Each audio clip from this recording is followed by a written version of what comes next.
and welcome back to Alice Talks Football, and welcome back to another live Manchester United show. And I don't normally go live this late in the evening. I was going to do a pre-record, and I thought, you know what?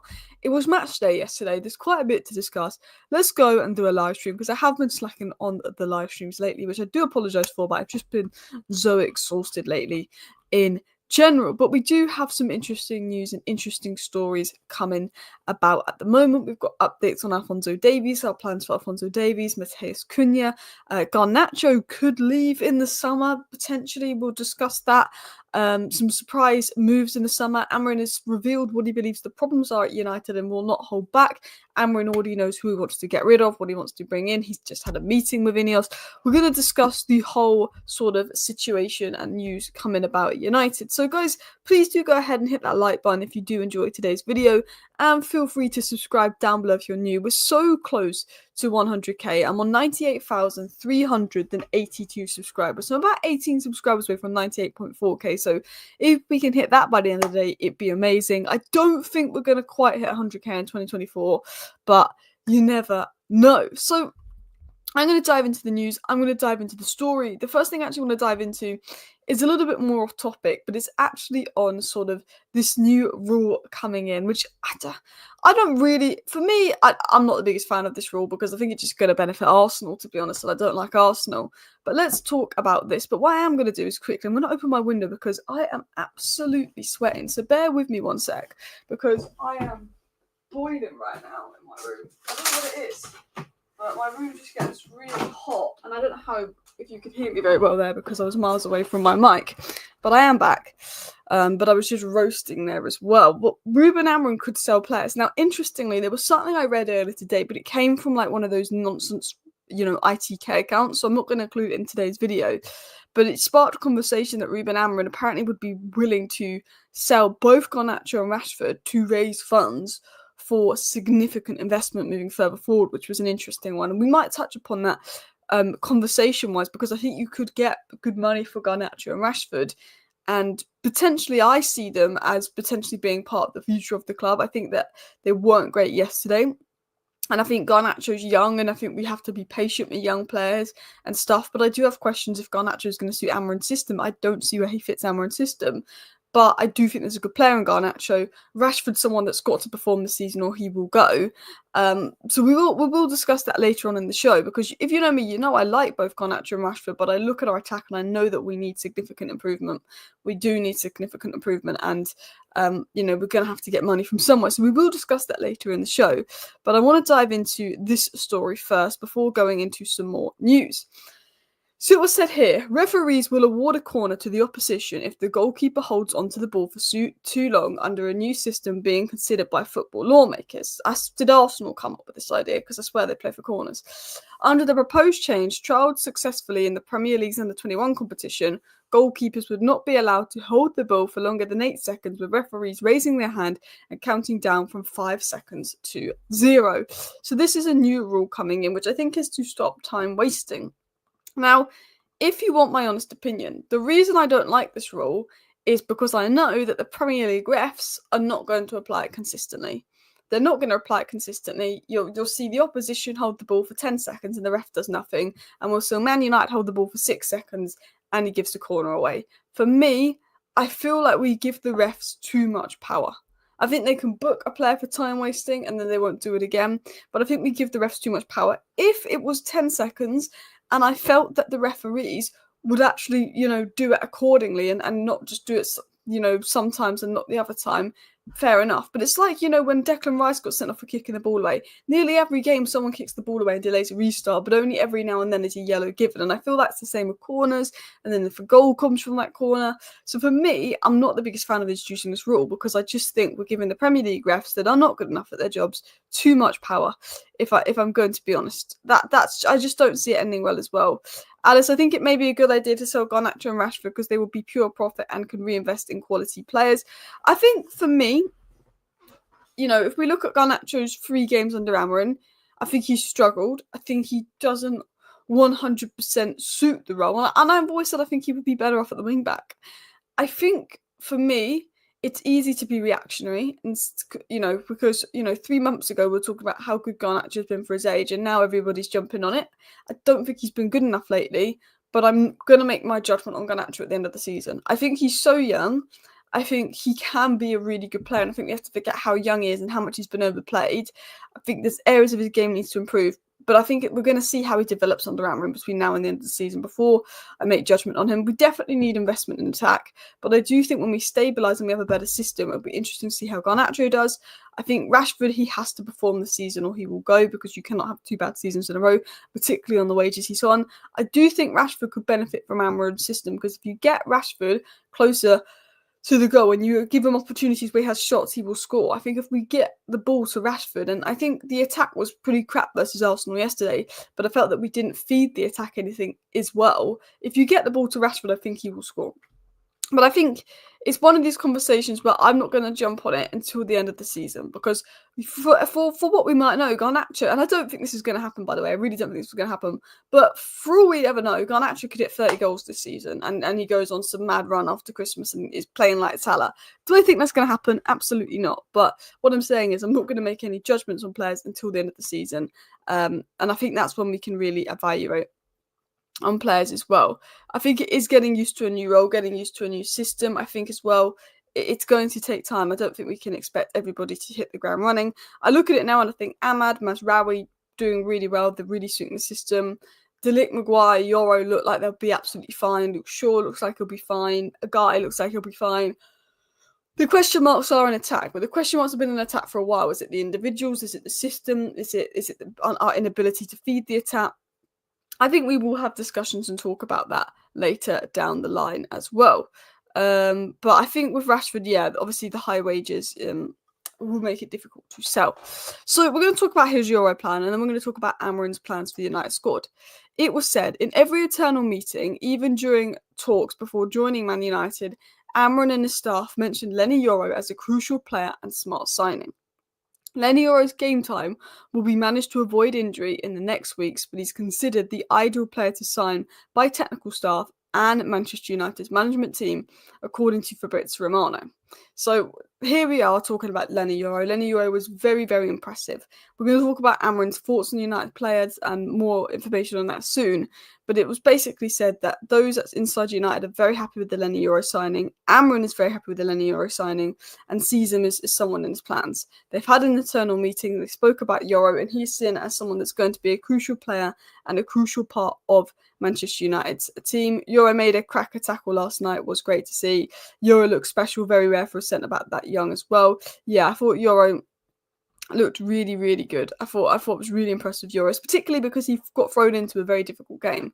Obviously, because he's just come back from injury and they don't want to cause any problems, they're going to basically mould him in, but he's going to be seen as a player that's going to be ideal for the future and future plans, which makes sense. But what has Ruben Amorim had to say on United players? What has caused a bit of a stir? Well, this is what Ruben Amorim has said on Manchester United players. And we'll dive into that in just one sec. Is there... Wait a sec. Okay, all good. Sorry, I was just checking if something had paused up here. Manchester United manager Ruben Amorim has held further talks with INEOS to discuss transfer strategies for the upcoming window. Amorim has made clear his need for players capable of meeting his high-intensity, physically demanding style. Key priorities include a defender with pace to handle transitions and improved attacking quality. He also has identified several current players as below the required level. The club is already targeting a left wing back and central midfielder for January, with further additions expected in the summer, signalling a significant overhaul for Amorim. So Ruben Amorim, among coming into United, already wants to get rid of players, already has identified players that he doesn't think is good enough, wants a centre-back that can handle transitions, wants players in midfield that are physically able to cover the ground, and wants attacking reinforcement. Ruben Amorim has had a meeting with the United hierarchy. We were told about that 2 days ago by the Mail, that there was another meeting between the INEOS hierarchy and Amorim to discuss plans. And Ruben Amorim doesn't rate a lot of the Man United players. He's going to play them, he's going to rotate them, he's going to give them opportunities. But Ruben Amorim is more than aware of what he wants to do. Thank you very much, Alex Smith, for the super chat. One thing you must do is trust your manager. He needs time like Arteta. Look at him now. You will get to top four, but it will take time. And I agree. I think when I looked at Ruben Amorim so far in these opening 3-4 games, out of possession, there was a structure there versus Arsenal. It was more difficult for Arsenal on open play. It wasn't like Liverpool or Tottenham where we got run through. We had a structure. We had something out of possession. Now we've got to improve in possession. I also think there's been an identity in the Everton game, a little bit the Bodo Glimt game. I absolutely agree. We've got to give Amorim time to implement what he wants to implement his system and all of that as well. It's going to take him time and he needs to get that. Some of the players aren't good enough. And Amorim himself has made it clear that he's gone to INEOS and said some of the players aren't good enough. He probably looks at Antony, not good enough. Apparently he's already decided that Eriksen will leave Manchester United. He's already made his mind up that Eriksen's going to leave Manchester United is not good enough. He might look at Casemiro and say he's not got the legs. He's looked at our centre-backs and said we lack physicality at the back. We're unable to defend transition. Ruben Amorim wants a left wing-back. He wants a left centre-back. He wants a defensive midfielder. And he wants an attacking reinforcement already because he knows that there's a lot of players in the United squad that aren't good enough. And he's willing to sell players that previous managers haven't been willing to sell to potentially raise the funds for that if possible. Squad wasn't built for Amorim. It's going to clearly need reshaping, 100%. 100%. And if we dive into this, so what does Amorim feel United's problems are? He feels the attack lack quality and some players may not be up to the level. We are not scoring goals. He was happy with the defence yesterday. He was not happy with the attack. He wants more quality in attack. He knows that we need a left wing back, not one due to fitness issues and two due to Delo not suiting the role. He knows we need a left wing back. What Ruben Amorim's been very clear on is that Man United lack physicality, particularly in the midfield in the opening games. Obviously, Agati coming in has helped that, but Ruben Amorim is aware that we lack physicality. We need quick defenders that could deal with transition. And when Ruben Amorim is watching the Manchester United games, he's saying, oh, this was good, but this was bad, and this was bad. And what he's been saying is bad about United is we're not defending transitions well enough. We lack the physicality, we lack players that can cover the ground, and we lack a bit of quality in attack. And Ruben Amorim's saying that himself. Within a few weeks of joining United, he's picked out those areas. He's obviously had meetings with INEOS to discuss this in further detail. He knows where the problems are at United, and he's picked that out. He then goes out and publicly praises Ahmad. He publicly praises Mazraoui and how they've impressed him. It's very obvious just looking at what Ruben Amorim's saying, who's safe and who's not. I think he's very much, he's going to give every player, running every player a chance, make every player feel comfortable, happy at Manchester United, rotate, use the squad here and there. But I think what is very obvious about Ruben Amorim is I think he already has his mind up about what he's going to do. I think he's already made his mind up, and we're going to go through that. Because when you look at the comments that Ruben Amorim has made and said, I think he has an idea. Now, if we go through the squad here, and if I was going to give you my honest opinion based off what Ruben Amorim said, 4 games in, Annan is safe, the other 2 keepers he doesn't give a crap about. Lindelof is gone, he's a dunner. Mazraoui is safe, De Ligt is safe. Maguire, I generally think, if Maguire can stay fit, I actually think that Maguire could stay another season for depth. Leach is safe, Malacia will go, Yoro's very safe, Delo is safe, I think he'll turn into maybe a squad player though. Luke Shaw, I think, will go just because of injuries, but I think if he can stay fit, he could be safe. Evans will go. Harry Amos is safe. There is talk of him going out on loan. We will discuss that later in the show. Mason Mount, I think, could be safe, but it depends on injuries. Bruno is safe. Eriksen's gone. Casemiro's gone. Lagarde is safe. Maino's safe. Collier could get a loan. Gore's probably gone, but I like him. Højlund is safe for now, but will need to step up. Rashford, I think, could go if he doesn't step up. Xerxes is safe, but if he doesn't step up, could go. Ahmad is definitely safe. Garnacho is at risk. We're going to talk about that story in a second. Antony's expected to go. Wheatley's about to go out on loan, and obviously Sancho is not coming back. So just looking through the Manchester United squad, I think we can sort of make out what's happening there as well. Maguire's done. He's earning too much. We'll need to cut the wage bill. I think Maguire's earning too much to be a backup centre-back, but I think with the injuries we have, with Evans and Lindelof leaving, with the fact that we're going to need a wing-back and a midfielder and an attacker as well, I think extending Maguire's contract could happen. I think on his high wages, you don't want him here another year. But I think if Evans and Lindelof go and we can only afford one centre-back because we want to get a left wing-back midfielder and attacker, I can see why we'd extend Maguire's contract, but only if he stays fit and plays well under Amorim. Because I do think he suits the central centre-back role under Amorim. If you look at Maguire at Leicester, Maguire's best season in Premier League at Leicester, which I think is the whole reason we wanted him, was when he played in a back three in that central centre-back role as well.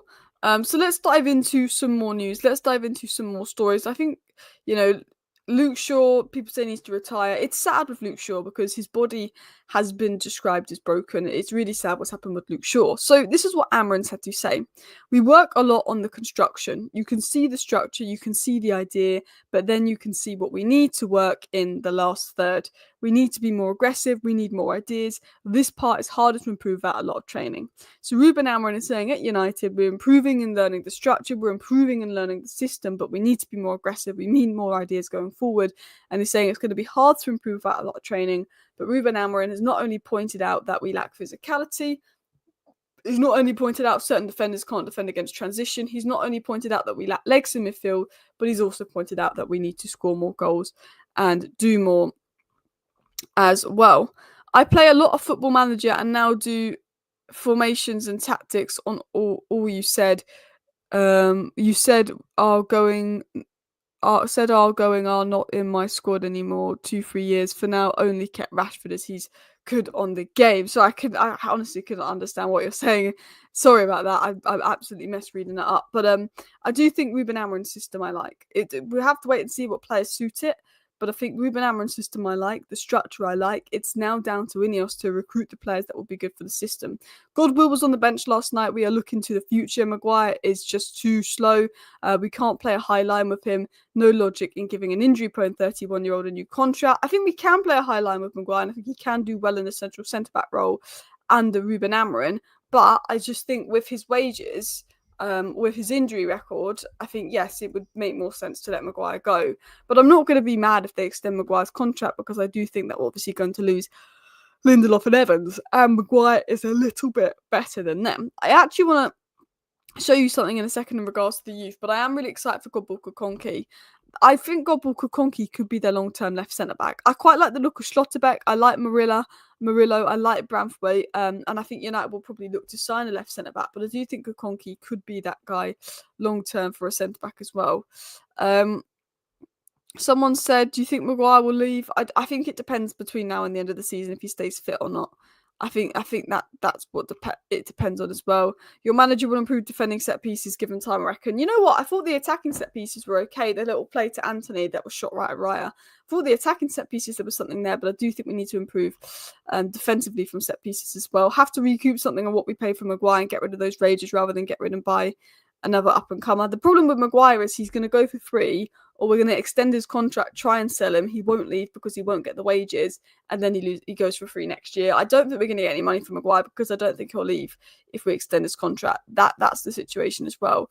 But the Arsenal set pieces were causing us a lot of problems. But I wanted to show you this actually in regards to Ruben Amorim's plans and what Ruben Amorim could do with the United squad. I saw this good thread earlier from Ben, and he talked about sort of internal solutions at United Amorim edition. He said, although in the current Man United squad, there's several profiles that need adding, they have a lot of internal solutions further down the line at Carrington. So he's broken down sort of what we've got at Carrington that could come into the squad in Amorim's system. And obviously, we know what's happened with Carrington. We know that Amorim, when he was at Sporting, Ignacio, Quaresma, Polina, Kenda, Amorim went into the Sporting Academy a lot and brought through the profiles that he liked. We know that Amorim trusted young players like Diomande as well. He trusts a lot of young players. So we're going to talk about, it was this thread sort of broke down players that Amorim could bring in. One obviously being Bendito Mantato, probably will play right wing back. He's been compared to Saka in the past. I think in terms profile-wise, he's got similarities to Saka, similarities to Ahmad. He's played left back, left wing and right wing in the academy as well. I think out of all of the players, when you look at Kenda, who's obviously the right wing back at Sporting, he's got a lot of similarities to him. He has similarities to Saka and Ahmad. He's someone that is a good wide player. He's someone that, has proven he can carry the ball. He's good 1v1 defensively and going forward. He's got the burst, and he could be someone that has a big part to play. I'll leave the thread up for you guys to read in itself. Another player that, could be part of Amorim's plans, because as we said, Amorim really went into the academy at Sporting, is Sekou Kone. Now, the coaches have actually spoken to Ruben Amorim about Sekou Kone and how good he is, and Amorim's heard all this about Sekou Kone, and Man United believes Sekou Kone is a player that could be in the first team squad, not team, but squad, the back end of the season when he returns from injury. They want him obviously a year to mould in. We obviously brought him. He had a very good under-17s World Cup. We know that he's very good on the ball, very press resistant. In the limited academy minutes he played before getting injured, he was absolutely excellent, so comfortable on the ball. He talks about how good he is on the ball, but what we also know about Kone is he's good off the ball. He can cover ground, which is something we lack. As he said here, he's an engine in midfield, which would allow him to run all the games sweeping up. He's a profile of player that is good on the ball, good off the ball, and he could turn into an elite player. And I think when you're looking at the fact that we need a fullback, Bendita Mantato could be one for the future. Midfield addition that's technically good and athletically good, Seko Kone can be that. Left wing back, we could dive into Harry Amas. Left centre back, we can dive into Godwalker Kone. There's a feeling that he will dive into maybe a player like Seko Kone. Now, the player he's most likely to dive into is Godwalker Kone. Obviously, left centre back, been in the squad lately. 6'3", some sources say 6'5", can play left back, can play left centre back. Is very good on the ball, absolute monster off the ball. He wouldn't have had him involved in the Arsenal squad if he didn't think he was ready for the mental side of it. He's 16, he's still young, but long term, Yoro and Kone. Two of our centre backs long term, Yoro and Kone, and we bring in another elite 21-year-old centre back. Boom, we like the potential on that is ridiculous. Absolutely ridiculous. The potential on that would be amazing to see as well. Seems time to promote another youth lad or two. There's so much talent there as well. Yeah. And I won't go through this whole thread. I'll let you read it yourselves. But Mantato, Obi Martin, Kone, Seko Kone, this is about Obi Martin, Shea Lacey, he's mentioned, Amit Ibrahimov, Harry Amas, JC Fitzgerald, Jack Fletcher, and Dan Armour, a central centre back, are all players that could come in from the academy. You've got the likes of Bean Cheery and Wheatley, but I do think Obi Martin will be better than long term. You've got the likes of Scanlon as well, who's a good player. But when you look at the amount of talent that we have in the Manchester United academy right now, you look at Ruben Amorim wanting to dip into the academy at Sporting and not being afraid to do that, and already having Kone on the bench. It's going to be really interesting how Ruben Amorim dips in and uses the academy players, because he's rotating all the United players. He's trying different lineups. He's experimenting with the squad. It'll be really interesting to see what he does with the academy players, because there's no doubt in my mind that he will be bringing them through. The Kone fella is a left centre back that's 6'3". That's an absolute monster off the ball. Ruben did a great job with set pieces and Sporting. Thanks to set pieces, Sporting won the title in 2021. Almost every corner free kick was a goal. Funny, the scorers were always defenders. Interestingly, obviously, I think United have improved from set pieces going forward. We scored the Rashford goal versus Everton from a set piece. The best chance we had versus Arsenal came from a set piece. I think going forward, we're seeing set piece patterns and improvements from United. It's just defensively, we need to look at improving it. I would like to see some of those youth attackers with scoring touch given talent. I agree, particularly the attackers. I think Shea Lacey just needs to run a games to stay fit. I think Ibrahimov and Obi Martin are top talents, but they're 16. They are ridiculously young. I would like to see some of the really young players at United get a chance. I think Mantato, I think Godwalker Kone, I think Seko Kone, I think Amas. So many exciting players that Ruben Amorim isn't afraid to dive into as well. Now let's talk about the transfer window. Let's talk about transfer plans and what could be happening at Manchester United moving forward. It was said that Manchester United have been made aware that Alphonso Davies is now likely to sign a new contract at Bayern Munich. Now, this is Florian Plettenberg. Florian Plettenberg is speaking every single day about United and telling us, linking us to a player every single day. So I don't know how reliable he is as a source, because I feel like any reliability he did have has gone completely down the drain because he's linking us to a new player every day.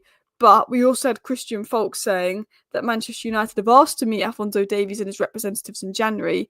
Bayern have not accepted the demand of a 16 million per year salary for him. But apparently, there is rumours he's had conversations with Bayern about staying, but Bayern won't meet his wage demands. Manchester United might. And I think, if I'm going to be honest, because we're not paying a fee for him, because he'd come on a free, I think we can afford to give him more wages than we normally would, because we're not paying a fee for him. And United have requested a meeting with Alphonso Davies in January. We know that is United's dream left wing-back target. I think if United could get him, I think United will get Alphonso Davies. But I think he goes to Real Madrid or stays at Bayern. I have a feeling we won't get Alphonso Davies. I think Dorgu, I think Gyokeres, I think Ait-Nouri will be ones to watch in terms of the left wing-back situation as well. Let's dive into some more stuff in a sec. Let me just have a look at the chat. A young defensive player doesn't come through the first team unless they're a crazy prodigy. In the next year, we need one or two centre-backs and a Luke Shaw replacement. I agree. I think Godwalker Kone, when you actually watch him play, how good he is at 16, now featured in the under-23s, he's an absolute monster of a player there. And that's why Amorim's taken a liking to him as well. Ruben hasn't been helped by coming in with 2 games virtually every week until January, severely limited training. Yeah, he's coming at a very difficult time, and that's what Ruben Amorim was saying in the press conference. I've seen people online saying that he was crap and we should have stuck with Ruben van Nistelrooy after 2 games, which is ridiculous. He's literally not been able to train with the squad, so he can't do much different, but he's still implementing. Like, I'm seeing more of an identity under Amorim than we did under Ten Hag, and he's had literally no training session to implement that in as well. Those German journos way more credible with German players. Yeah, outside of Germany, the German journos are not the best. Now, a player that I know United like is Matheus Cunha. We were linked to him 2 summers ago. We were linked to him last summer, and we had a look at him. It was said that Matheus Cunha is wanted by Villa, United, Newcastle, Tottenham, and Arsenal. Now, I don't think he's going to go to Villa because of the Villa-Wolves rivalry. I think he would probably leave Wolves for a bigger club. I think he could be good at Newcastle, but they've got Isak, unless they want to play something different. I think he could be good at Tottenham, but they've got Kulu and Madison that play behind Solanke, so he'd be rotating with Solanke. I actually think the best fit for him is Man United or Arsenal. I really do. I think the best fit for him is Man United or Arsenal. I think Arsenal might go for Victor Gyokeres, Sesko-type striker rather than a Cunha. I do think, from my opinion, and I think Cunha coming in, if I was going to be honest, and this might be controversial, but I'd sell Mount, I'd bring Cunha in, and Cunha's going to be the left 10 for me. I'd bring in Dorgu as the left wing back. I'd bring in Schlotterbeck as the left centre back. I'd bring in Belieber in midfield. I'd bring in Cunha in attack, and they would be my 4 priority signings. I think Cunha would be an unbelievable signing for United. Can I see it happening? Probably not as well. Arsenal was a big ask this early with Amorim's tenure, such a cohesive finished starting opposition. Yeah, I knew going to the Emirates we were probably going to lose to Arsenal. And my thought process going into the Emirates game is, if we lose in the manner we lost to Liverpool and Tottenham, where they ran us ragged, they could have scored 5 or 6, and it was embarrassing, I would not be happy. But the fact that we gave them a first half that was difficult and frustrated them, but in the second half they got the better of us at set pieces, and they just had that extra attacking quality that showed, I'm not fussed. When I look at where we're at and when I look at where Arsenal's at, the fact that actually they couldn't do much against us in open play and had to rely on corners, which we need to defend better, for me, we're seeing progress under Amorim, and I'm not mad about that at all. And I think people are, I get why people are upset to lose to Arsenal. They're one of the worst teams to lose to because they're so loud. But I think there was definitely positives from that. People talk about bringing back Alvaro Fernandez. That has been discussed at United, but no one knows how keen Alvaro Fernandez is for that as well. United got Forest on Saturday, 5:30 on TV. Want to recover there, but Forest had a start season well. Yeah, the problem is Ruben Amorim's got some really difficult games. He's a Forest, Arsenal, Manchester City, and I think Ipswich are a much better team than they get credit for. Ruben Amorim's coming at a time where he can't do much training, where we've got one of our most difficult fixtures coming up. But I think what you've got to remember, and I don't like saying this because obviously I want to do well this season and catch up the other teams, but I think right now it isn't necessarily about results. It's about the system, it's about the progress, and can we see that? And we're seeing a little bit of a better system. We're seeing a bit more progress inside United. I think, I'm not saying it was amazing. I'm not saying it was brilliant. We lost 2-0 to Arsenal. We did nothing in attack. There's no progress on the ball. But off the ball in terms of structure, that was implemented versus Arsenal. So we weren't getting ran right through like we have in previous games to Tottenham and Liverpool. We were better off the ball. It's now about working forward and improving on the ball. That's what we need to do. Improving on the ball, working forward as well. Nottingham Forest have dipped a little in form last 2 games. We stand a chance against them. I think we do. I will say this about Nottingham Forest is they absolutely park the bus. There's not a team that parks the bus more than them. They sit back, they park the bus, and that's something we've got to do well to break down, which I think Xerxes, Rashford front 3 could play again for that. Xerxes, Rashford, Bruno front 3 could be the one for that game. Agate in the pivot with Maynard would be nice to see as well. Alice, let's be real, Amorim and Mount having dinner together right now. I think that Mason Mount could be a good player under Amorim, an important player under Amorim, but he just can't stay fit and he's not doing enough for me. And I like Mason Mount. I think he's a good player, but he's just not doing enough just yet. Huijsen starts for Bournemouth against Spurs. Third start in the Premier League for him. He was the young centre-back that Bournemouth signed. Off-topic news coming in there. But yeah, let's dive into some more stuff. But I have a feeling with Nottingham Forest, they've dropped off a bit, but they could be good. I can't remember what I was talking about. I was talking about Nottingham Forest, and then I was completely talking about something else, and I've no idea what I was talking about. But I think we're talking about Nottingham Forest being good. and how Amorim's coming in at a tough time, and how Nottingham Forest could cause us some issues defensively. They part the bus. We need to break them down. And I think, the attacking will be Xerxes Bruno. I think it could be a Xerxes Bruno Rashford front three again. So, what has been said on Alejandro Garnacho? What's been said in regards to Alejandro Garnacho's future at United? While Alejandro Garnacho is regarded as a young talent with immense potential at Manchester United, internal concerns have arisen about his suitability for Ruben Amorim's system. Questions remain whether Garnacho can adapt to the demanding 10 roles in Amorim's setup, as so far he's struggled to make an impact. I like Garnacho. I think there's a good player in Garnacho, but even myself, I don't fully think he suits this system as a wide 10. I think Ahmad could do a job there. I don't know how good Garnacho is defensively, but he might be better off as a wing-back if you've got Luke Shaw as the left centre-back that can give him the licence to get forward as well. I have a feeling we don't lose another game under Amorim, and I hope you're correct. I think Forest is a tough game. I think they'll frustrate us, but I think we'll win. I think Forest have dropped off a bit, and they are a little bit lacking defensively. So I do think... Sorry, not dropped off a bit, and they're not lacking defensively, but they've dropped off a bit, and we were improving under Amorim, and they're very good defensively. But I do think that we could get result versus Forest. I think it's not going to be easy, but I think we'll get results versus Forest. I do. I think they've dropped off a bit. But yes, there is talk about Alejandro Garnacho. There is talk about him not being in the long-term plans. And I do apologise for my brain absolutely zoning out and forgetting what I was talking about 2 minutes ago. Literally just completely... everything, your brain just shuts out and you just can't remember what you're saying. But I like Garnacho. I think he's a good player with immense potential, and I think I'm not going to judge him till the end of the season. I think he's not looked his usual standard this season, but that doesn't mean he can't get back to that when he's that young. I respect Garnacho. I think there's a good player there, and I think we're overreacting a little bit about Garnacho. But for me, we can judge him at the end of the season. I'm not going to judge Garnacho now, even if he's had an iffy 3-4 games, because he's young. He can bounce back into form. But I think at the end of the season, we will have a discussion about Garnacho as well. It's not easy for these young players with such a challenging upheaval in their career, exactly. And I'm quite sympathetic towards United Academy players, because I know they're going to have a rough patch. When they're playing for such an unsustainable team and in unsustainable systems for so long, they're bound to have a rough patch. And, he doesn't have the best players around him to thrive off as well. For me, I'm going to judge Garnacho at the end of the season. I am. I haven't been impressed with him in recent games, but it's too early to judge. In terms of other news, it said that League One sides Wrexham and Stockport are considering signing Ethan Wheatley on loan in January, which is one to watch. I think he could go out on loan when we've got Obi Martin and Being Cheery balling up in the academy. And there's also rumours of Harry Amas going out on loan as well. But listen, people, I do apologise for waffling at the end there, but I'm going to wrap up today's live show. Please do go ahead and hit that like button. Of course, subscribe down below if you're new. Thank you for watching. Bye.